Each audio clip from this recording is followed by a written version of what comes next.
we're gonna talk about it in a couple of weeks there. So you got the taser, you have pepper spray, you got the baton, you have everything you use before you get to that final level, which is deadly force. All right, therefore you try to exercise all those different meanings first.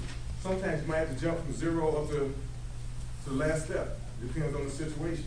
And so therefore, when you believe that you're in a situation that might have to go that far, then you have to do something. Now, when you're in a situation where you can use defensive tactics, you can. And it actually is a lot better. You don't want to be known as the police officer who shoots everybody you come in contact with. How long do you think you're going to be on the job? Not long. Right. Not long. All right. But now when you get into defensive tactics and things like that, and everybody's, he hold all the black belts and all that stuff go right out the window when you get scared to death. All right. And so you can have more degrees than a thermometer, talking about the level of black belts that you may have. But when your mind perceives that there's an actual threat, you're gonna find out you're gonna lose fine motor skills. Anytime your heartbeat goes from resting at 67 beats per minute, and the resting of the heartbeat goes to 115 beats a minute or more, when your body has perceived that there's a possible threat, you start fumbling. You lose your fine motor skills, and therefore you can't function like you would when your armchair quarterback sitting in front of the TV. So, man, I would have did this, I would have did that. No, you probably did the same thing they did that you witnessed on TV when you get to that level. Can you imagine this?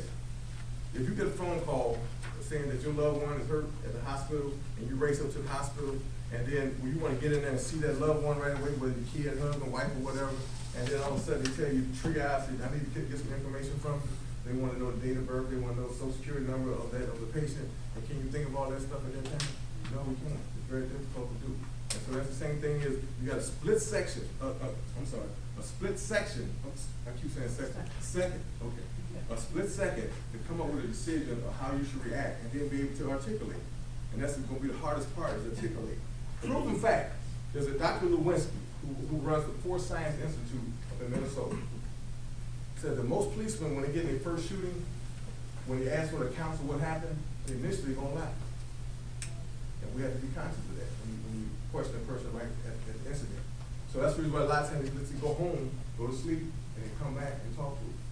Now your head is clear. Because I even had an incident where Fort Heights police officer, we went to help him, and he got in the shooting, and we asked him how many shots did he fire. He said, I only fired 6. We knew he fired 8. We knew he was lying. But the thing is, it was right at the time of that incident. So you got to take that in account. Asked him the next day, he came out and told the truth. But initially they're going to lie because your stress goes up so high, so quick, you don't know what to say. You think you might say something to incriminate yourself. Just something to think about.